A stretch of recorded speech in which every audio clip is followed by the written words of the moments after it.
नमस्कार दोस्तों, 2022 विधानसभा चुनाव बिल्कुल नज़दीक हैं। कुछ ही दिनों में आचार संहिता भी लगने वाली है। सभी पार्टियों ने कमर कस ली है। उत्तराखंड में बारी बारी से कांग्रेस और बीजेपी ने राज किया है। इस बार कुछ डिफरेंट उत्तराखंड में देखने को मिल रहा है। आम आदमी पार्टी के राष्ट्रीय संयोजक अरविंद केजरीवाल, जो कि दिल्ली के मुख्यमंत्री भी हैं, और उन्होंने दिल्ली में जिस प्रकार का करिश्मा करके दिखाया है, आपसे और हमसे छुपा हुआ नहीं है। और आम आदमी पार्टी 70 विधानसभा सीटों पर उत्तराखंड में चुनाव लड़ेगी। क्या कुछ इस बार उत्तराखंड में रहने वाला? लगता है कि कुछ नया इस बार होने वाला है, क्योंकि हम देख रहे हैं कि उत्तराखंड क्रांति दल, जो कि हमारा क्षेत्रीय दल था, वो भी हाशिए में था, और इस बार 2022 में उसे भी एक नए कलेवर में हम देख रहे हैं। आज हम बात करेंगे आम आदमी पार्टी किन मुद्दों को लेकर, कि क्या उनका विजन है 2022 के विधानसभा चुनाव में उतरेगी। दोस्तों, लगातार कोटद्वार की बात करते हैं, तो आज भी हम कोटद्वार की बात करेंगे, और हमारे साथ एडवोकेट, समाज सेवी और आम आदमी पार्टी के प्रदेश प्रवक्ता अरविंद वर्मा जी हैं। अरविंद वर्मा जी, आपका बहुत बहुत स्वागत है मेरे साथ।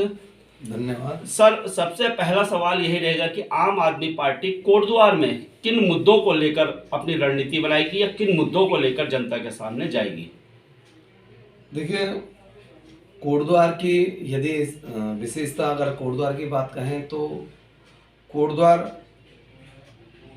की जो अभी अगर उत्तराखंड की बात कर लें, जब से उत्तराखंड बना है हमारा, तो 21 सालों में यदि 4 टर्न के ये जो चुनाव हो चुके हैं, और इन चारों के चारों यदि कहें तो जो ये टर्न रहे हैं, एक बार कांग्रेस, एक बार बीजेपी, एक बार कांग्रेस, एक बार बीजेपी, तो उसमें यदि कहें तो जो घोषणा पत्र यदि आपके उठा के देख लें, कांग्रेस के हो चाहे बीजेपी के हो, तो इसमें मैं इस बात को दावे से कह सकता हूं कि उन घोषणा पत्रों को यदि आप नेट के माध्यम से निकाल लें, जो हमारे पास है, 20% जो उन्होंने घोषणाएं की हैं उस घोषणा पत्र के मैनिफेस्टो के अकॉर्डिंग, कि हम कोटद्वार में ये करेंगे, हम कोटद्वार में मेडिकल कॉलेज बनाएंगे, कोटद्वार में इंजीनियरिंग कॉलेज बनाएंगे, कोटद्वार को जिला बनाएंगे, कोटद्वार में सैनिक स्कूल बनाएंगे, कोटद्वार में केंद्रीय विद्यालय बनाएंगे, कोटद्वार में ऐसा अस्पताल देंगे जो कि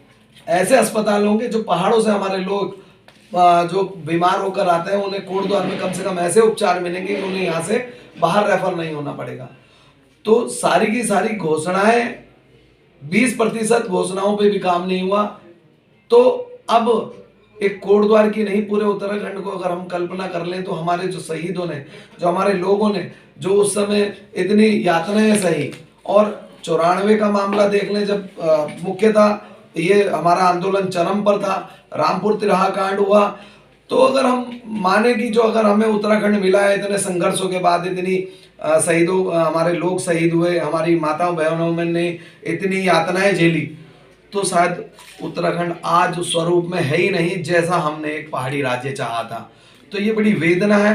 इन दोनों पार्टियों ने, मुख्यतः कांग्रेस और बीजेपी ने, इस हमारे इस राज्य को, जो कि उत्तर प्रदेश से अलग हुआ था और मांगा गया था, आज वो प्रदेश शायद जहां से हम उत्तर प्रदेश से लेकर इस राज्य को चले थे, आज उससे भी बहुत पीछे खड़ा है, मेरा यह मानना है। और हम इस बात को महसूस भी कर रहे हैं। तो शायद अब हमारे जो जनता है, हमारे उत्तराखंड के लोग हैं, अब आम आदमी पार्टी को अपना आशीर्वाद इस कारण देने जा रहे हैं क्योंकि एक परिवर्तन की लहर पूरे उत्तराखंड में दौड़ चुकी है। और केजरीवाल जी, जो कि जिनकी आंखों में एक चमक है, जिनकी बातों में ठहराव है, और ये विश्वास है कि शायद वो जो कहते हैं पूरा करते हैं, और इसका स्पष्ट उदाहरण दिल्ली है हमारे सामने।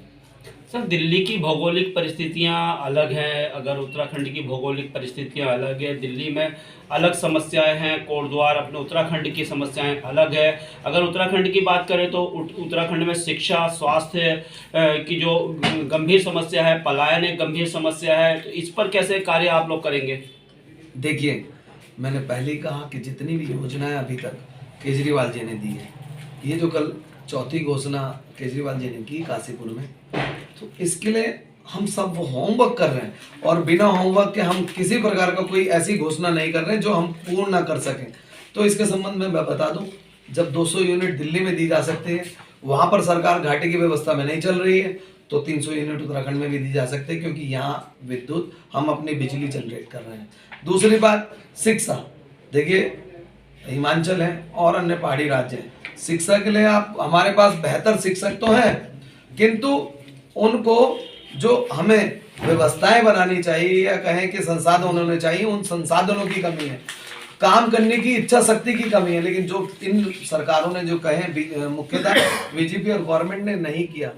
हमारे पास इतनी अपॉर्चुनिटी है पर्यटन को देखने और अन्य संसाधनों को देखने, हमारे पास भरपूर संपदा है, वन संपदा है, हमारे पास नदियां है, हमारे पास गंगा है, हमारे पास, मैं कहूँगा कि हम जितना पर्यटन को शायद यहाँ बढ़ावा दें उतना और प्रदेशों में पर्यटन नहीं भी देखा जा सकता। 4 धाम हमारे पास हैं, तो अपार संभावनाएं रोजगार की हैं। एक बात और मैं आपको कह दूं, शायद पलायन और रोजगार एक दूसरे के पूरक हैं। यदि हम रोजगार अपने बच्चों को, हमारे अपने भाइयों को दे सकेंगे तो हमारे नौजवान साथी हैं वो उत्तराखंड में रोजगार करेंगे, यहाँ पर अपना व्यवसाय करेंगे, छोटे छोटे जो योजनाएं चलती हैं उनके अनुसार उनको जो छोटे छोटे काम करके वो अपने माँ बाप को भी यहीं साथ में रखकर उनका बुढ़ापे के लाठी का सहारा बन सकते हैं और यही रोजगार कर सकते हैं। किंतु ये पिछली सरकारें विफल रही हैं। तो मेरा ये कहना है कि स्वास्थ्य, आपने स्वास्थ्य की बात कही तो चलिए मैं इस बारे में बता दूं। स्वास्थ्य सेवाएं कोटद्वार का आप ये बेस हॉस्पिटल ले लें, मैं ही नहीं, पूरा जो आपका पत्रकार समाज है और हमारा कोटद्वार का समाज है और कहें पूरी बॉडी बेल्ट लगती है और इस बेस हॉस्पिटल पे एक तरीके से निर्भर करती है। चाहे आपका पार्टी सैण हो, सरपुली हो, आपका इधर आप चौबट्टा खाल चले जाएं, आपका रतवा डाप हो, आपका उससे आगे थैली सैण हो, आपका धूमाकोट हो और आपका पौड़ी तक।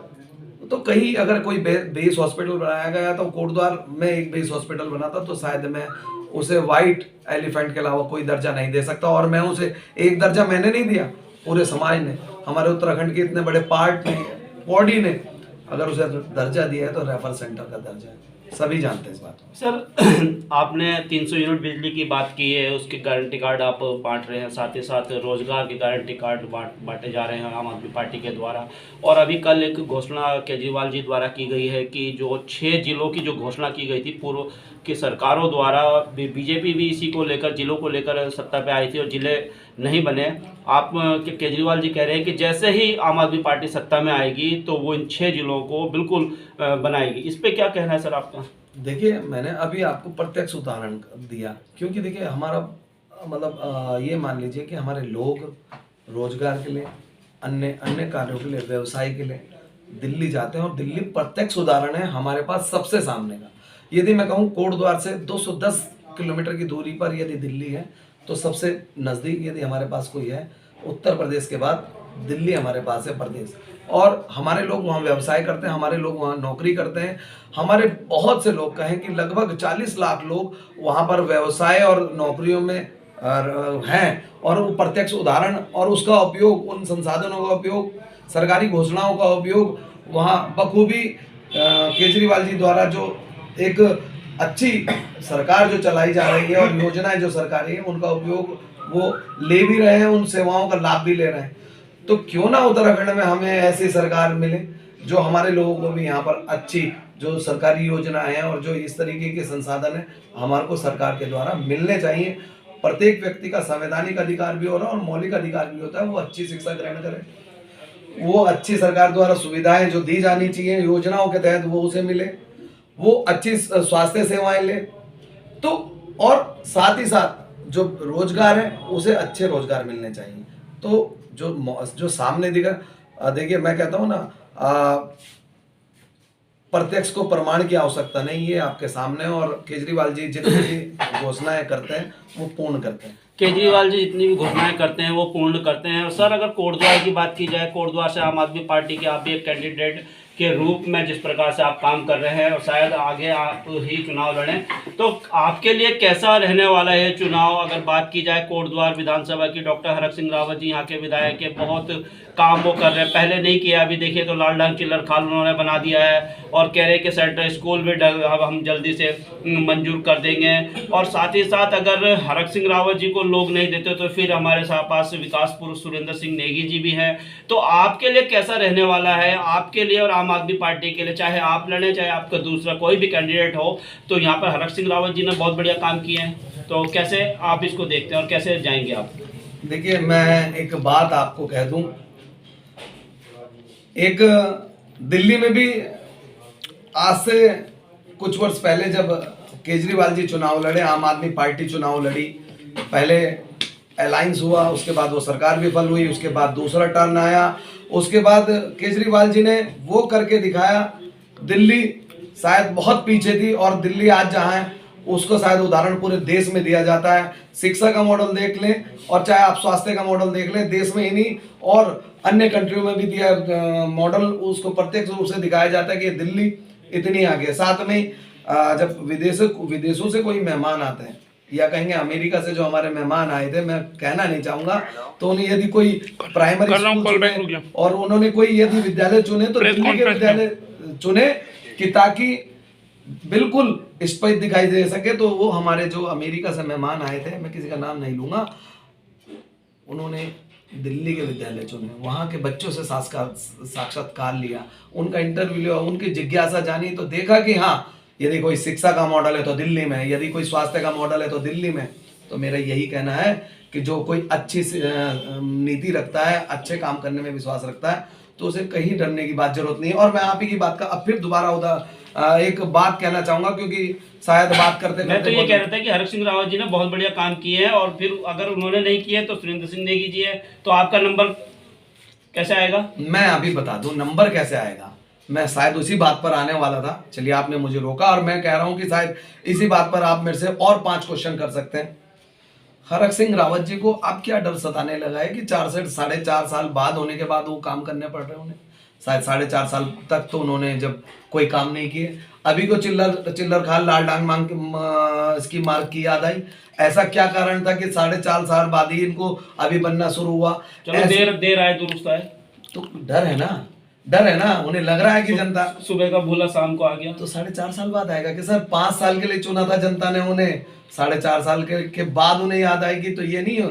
देखिए कोई भी बच्चा यदि हाई स्कूल में जाता है, 11th में जाता है, 12th में जाता है, तो उसे पूरे साल पढ़ना पड़ता है ताकि अच्छे मार्क्स लाए। यदि वो लास्ट के 10 दिन पढ़ेगा तो अच्छे मार्क्स नहीं ला सकता, और कहीं ना कहीं ये बताएगा कि वो अपने परिणाम से डर कर 10 दिन के लिए पढ़ रहा है। और साथ में हरक सिंह जी को ये भी डर सता रहा है कि कोटद्वार की जनता उन्हें नकारने जा रही है। और जहां तक माननीय सुरेंद्र सिंह नेगी जी की आप बात कर रहे हैं, उन्हें विकास पुरुष कह रहे हैं, तो मैं आज एक बात आपको बता दूं, यदि विकास हुआ होता, कोटद्वार जिला बना हुआ था, ये बेस हॉस्पिटल केवल बिल्डिंग के तौर पर नहीं रह जाती, यहाँ की मशीनें जंक नहीं खाती, और साथ ही में ये चिल्लर खाल लाल डांग मार के यहाँ पर केंद्रीय विद्यालय बनना चाहिए था, यहाँ पर मेडिकल कॉलेज बनना चाहिए था। तो जब वो बनाना चाह रहे थे जनता ने उन्हें हरा दिया, शायद अब की बार बना दें। 2 टर्न आएंगे कि सर शायद क्या चीज होती है, प्रत्येक को प्रमाण की आवश्यकता नहीं। तो दिल्ली में जितनी बार गवर्नमेंट आई, मैंने कहा मैनिफेस्टो, आप यदि कोटद्वार के लिए कोई, मैं पूरे उत्तराखंड की चलिए बाद में बात करूंगा, यदि अगर आप स्पेशल कोटद्वार की बात कर रहे हैं, यदि आप 20 घोषणा अपने मैनिफेस्टो में 20 बिंदु लाए हैं, तो सर उसमें से 17 तो पूरे करेंगे, उसमें से 16 तो पूरे करेंगे, उसमें अच्छा आप कोटद्वार के विधायक बन जाएंगे तो क्या क्या काम आप करेंगे? देखिए यदि कोटद्वार के लिए, हाँ मैं बता दूं, यदि शीर्ष नेतृत्व मुझे इस बात के लिए मेरे को अपना आदेश देता है तो मैं बिल्कुल उसका पूर्ण पालन करूंगा। साथ ही में शीर्ष नेतृत्व यदि जिसको भी आदेश करेगा, हम उसे बिल्कुल पूरी क्षमता से, जितने हमारी क्षमता, पूरी आम आदमी पार्टी कोटद्वार इकाई की, हम उसे चुनाव लड़वाएंगे।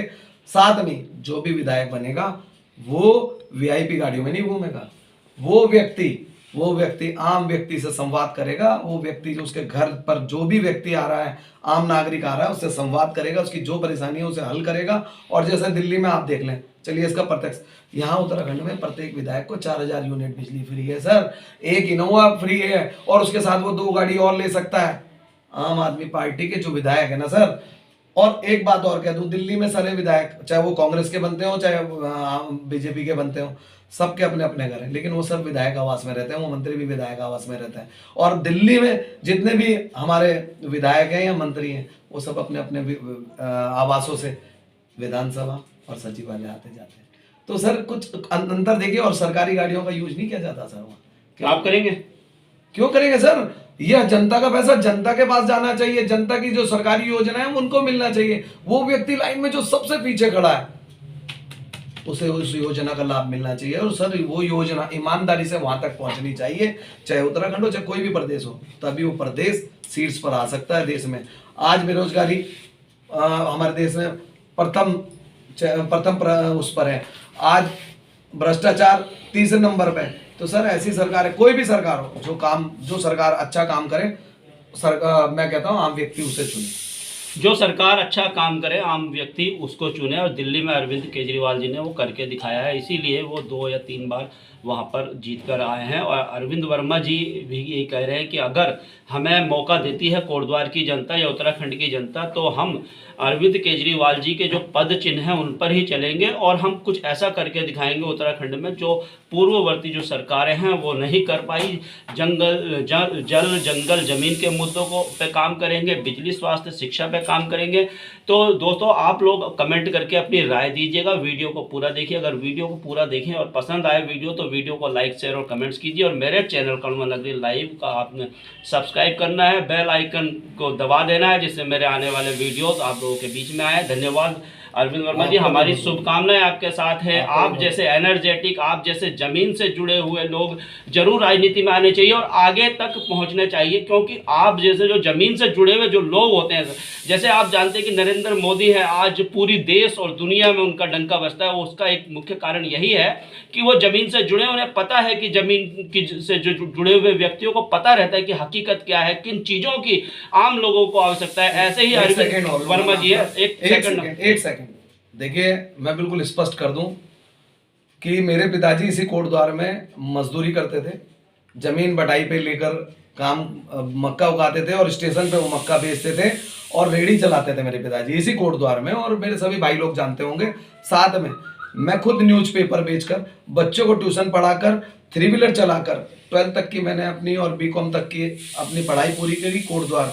और फिर मैं अपने इस मजदूरी अपने परिवार से निकलकर जैसे तैसे मैंने अपने माँ बाप से मदद ली और मैं जैसे तैसे देहरादून पहुंचा। वहाँ DVPG कॉलेज में मैंने LLB में एडमिशन लिया और मैंने वहाँ भी विक्रम चलाकर, पटेल नगर जो एक रूट है उसमें वहाँ मैंने विक्रम चलाकर और कुछ दुकानों में मैंने नौकरी कर मैं LLB में पास करके आया। और कोटद्वार में, क्योंकि मेरी जन्मस्थली, मेरी कर्मस्थली और मैं कहूँगा मेरी व्यवसाय स्थली जो कोटद्वार है, तभी कोई भी गरीब आदमी मेरे सामने आता है तो मैं बताता हूँ, मैं चाहता हूँ कि उस व्यक्ति को सबसे पहले न्याय मिले। जो गरीब व्यक्ति है, अगर वो निर्धन है तो उसके साथ ऐसा अन्याय नहीं होना चाहिए कि अगर वो निर्धन है तो उसको न्याय ना मिल सके और वो न्याय ना पा सके। शायद सामाजिक न्याय यही होता है, यदि वो निर्धन है तो उस व्यक्ति को भी न्याय मिलना चाहिए और न्याय के लिए उसकी पैरवी हो सके। तो दोस्तों अरविंद वर्मा किसी परिचय के मोहताज नहीं है, और जैसा इन्होंने कहा है, और हमारी सरकार, हमारा संविधान भी कहता है कि न्याय हर उस व्यक्ति को मिलना चाहिए जिसको उसकी इच्छा होती है और जिसको उसकी ज़रूरत होती है। संविधान भी ये कहता है कि देखा होगा आपने कि जो गरीब व्यक्ति है, जो एडवोकेट नहीं करता, सरकार उसको वकील प्रोवाइड करता है। अरविंद वर्मा जी ने जैसे आज बातों बातों में बताया कि मेरे पिताजी मजदूरी करते थे, साथ ही साथ मैंने रिक्शा चलाकर, ऑटो चलाकर देहरादून में और फिर LLB कर तो बहुत संघर्ष भरा जीवन इन्होंने जिया है। और ऐसे लोग अगर राजनीति में आते हैं और अच्छे पदों पर आते हैं, उनको अगर कुछ करने का मौका मिलता है तो निसंदेह ऐसे लोग करते भी हैं। तो दोस्तों यही समाप्त करते हैं। वीडियो को आपने लाइक शेयर कमेंट करना है, अपने कमेंट करके अपनी राय भी देनी है। तब तक के लिए धन्यवाद। जय हिंद, जय भारत, जय उत्तराखंड।